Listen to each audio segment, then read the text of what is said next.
चुड़ैल जलपरी का शिकार। मुझे जल्दी से नाव को नदी के बीचों बीच लेकर जाना होगा, जहाँ मछलियों की संख्या ज्यादा हो। मंदारमनी नदी मछलियों का एक बड़ा केंद्र था।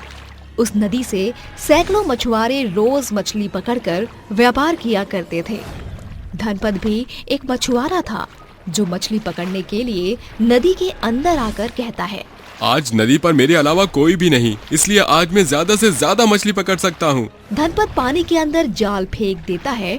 कुछ ही क्षणों में उसके जाल में हजारों मछलियाँ फंस जाती हैं और वो जाल को नाव में खींचकर कहता है, आज तो मेरी किस्मत अपने चरम शिखर पर है, तभी तो छप्पर फाड़ कर मछलियाँ मिली हैं। 2 दिन का तगड़ा जुगाड़ हो गया, अब चलना चाहिए। मछलियाँ पकड़कर जैसे ही वो अपने नाव को घुमाकर जाने वाला होता है, तभी नदी के बीचों बीच से तेज गति से बुलबुले उठने लगते हैं और वो लालच में आकर कहता है, अचानक इतनी हलचल, लगता है नदी के बीचों बीच में लाखों की संख्या में मछलियाँ हैं। चल धनपत।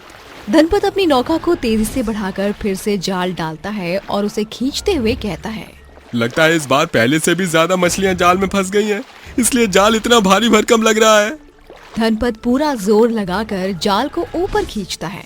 तभी तेज आंधी तूफान का बवंडर उठता है और दोपहर का वो वक्त काले घने अंधेरे में बदल जाता है और वो देखता है कि जाल में जलपरी फंसी होती है, जिसे देख वो बोलता है, ये कैसी अजीबोगरीब जलपरी है जो इतनी भयानक प्रतीत हो रही है, और अचानक से ये मौसम कैसे बदल गया। जाल में फंसी चुड़ैल जलपरी अपनी जादुई शक्तियों से जाल को नष्ट करके विशाल आकार में तब्दील होकर पानी के बीचों बीच खड़ी होकर जादू से अपने हाथों में त्रिशूल प्रकट करते हुए मछुआरे के सीने पर वार करते हुए उसे खत्म कर देती है और पानी का रंग उसके खून से लाल हो जाता है। तभी चुड़ैल परी कहती है, ज्यादा लालच बुरी बला होती है, बेचारा मारा गया। जाओ मछलियों, तुम सब भी आजाद हो, पानी में जाकर अपना बसेरा बनाओ। चुड़ैल जलपरी ये कहकर पानी में तैरते हुए अचानक गायब हो जाती है, जिसके साथ मौसम भी साफ हो जाता है। एक दिन 2 दोस्त फिशिंग राइडिंग का प्लान बनाकर उस नदी में आते हैं और कहते हैं, यार प्रेम, गहरे पानी में फिशिंग राइडिंग का भी अपना ही अलग मजा है। हर्षित चलना, हम थोड़ा और आगे चलते हैं, वहाँ बड़ी बड़ी मछलियाँ देखने को मिलेंगी। दोनों बोट चलाकर नदी के एकदम गहरे पानी के बीचों बीच आ जाते हैं। तभी चुड़ैल जलपरी छलावा करते हुए उन्हें अपने आधे फर दिखाकर पानी में डुबकी लगा देती है और दोनों कहते हैं, प्रेम, मुझे ऐसा लगा जैसे कोई बड़ी सी मछली ऊपर उठकर पानी में कूद गई। पर मुझे ऐसा लगा जैसे वो कोई जलपरी थी। दोनों ये कह ही रहे होते हैं, तभी नदी के किनारे का मौसम एकदम काला डरावना हो जाता है और नदी में तेज लहरें उठने के साथ आसमान एकदम खूनी लाल रंग का हो जाता है और चुड़ैल जलपरी पानी से बाहर आकर कहती है, तुम जैसे स्थलीय मनुष्यों ने जल में रहने वाले जीवों का जीवन दूभर कर रखा है। आज मैं तुम्हें इसी जल में विलीन कर दूंगी। ये कैसी खौफनाक जलपरी है जो चुड़ैल जैसी भयानक लग रही है। ये चुड़ैल ही है, देख इसकी लाल खूनी आंखें। चुड़ैल जलपरी अपने हाथों में त्रिशूल को प्रकट करते हुए प्रेम पर निशाना साध देती है और प्रेम वहीं ढेर हो जाता है। तभी चुड़ैल जलपरी कहती है, अब तेरी बारी है, तू भी नहीं बचेगा।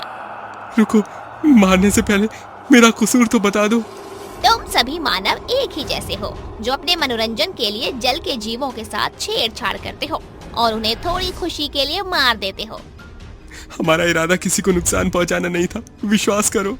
तुम मनुष्य बिल्कुल भरोसे के काबिल नहीं हो। मेरी जिंदगी कितनी हसीन थी, पर उस दिन जैसे वो इंसान मेरी मौत बनकर यहाँ आए थे। कौन इंसान, बताओ। कुछ साल पहले 4 बिगड़ैल दोस्तों की टोली फिशिंग राइडिंग के लिए बोट में सवार होकर मंदारमनी नदी के अंदर आकर कहते हैं, यार ये मछलियाँ नदियों में ही क्यों रहती हैं? क्योंकि जल के बिना इसका कोई जीवन नहीं है। वो पोएम नहीं सुनी जिसमें तूने पढ़ा होगा, मछली जल की रानी है।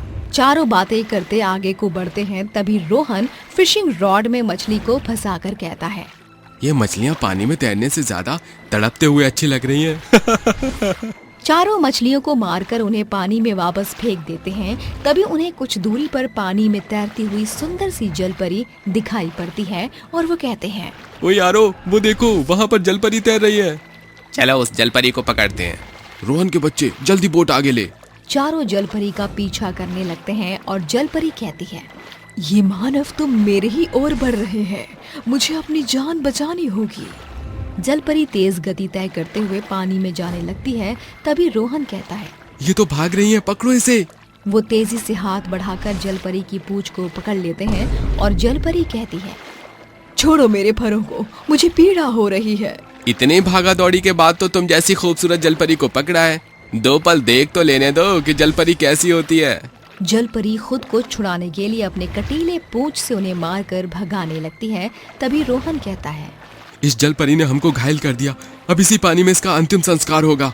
रोहन अपनी जेब से गन निकालकर जलपरी को बुरी तरह छलनी कर देता है, जिसके कारण जलपरी मर जाती है और वो चारों भाग निकलते हैं। और जलपरी एक चुड़ैल बनकर कहती है, हे जल के देवता विष्णु, आपने मुझे जल की शोभा बढ़ाने के लिए जलपरी का स्वरूप दिया, पर इन दरिंदों ने मुझे मार दिया। मुझे एक ऐसा अस्त्र दो जिसके एक ही वार से मैं ऐसे मानव का संहार कर सकूं। चुड़ैल जलपरी के इतना कहते ही उसके हाथों में एक त्रिशूल प्रकट हो जाता है, जिसे देख जलपरी कहती है, जैसे तुम मानव ने मेरा शिकार किया, अब मैं चुड़ैल जलपरी वैसे ही तुम्हारा भी शिकार करूंगी।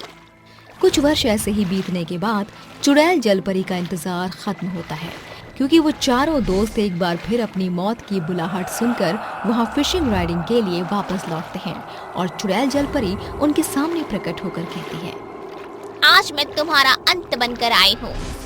अरे ये तो वही जलपरी है जो हमसे मर गई थी। पर ये तो चुड़ैल बन गई है। अब ये चुड़ैल जलपरी हम चारों का शिकार करेगी। इस बार मेरा निशाना बिल्कुल नहीं चूकेगा।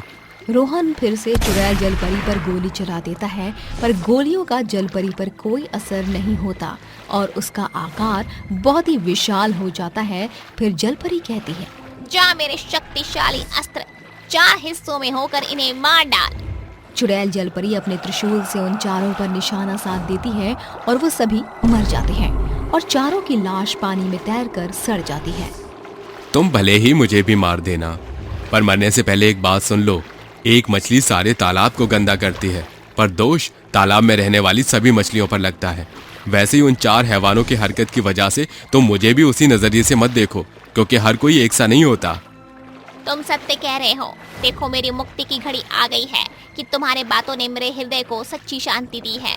सभी एक समान नहीं होते, ये मैं न समझ सकी थी, पर अब मेरी भटक खुल गई। अलविदा। तुषार की सच्ची बात चुड़ैल जलपरी के मुक्ति का कारण बनती है और नदी उस चुड़ैल के कहर से आजाद हो जाती है।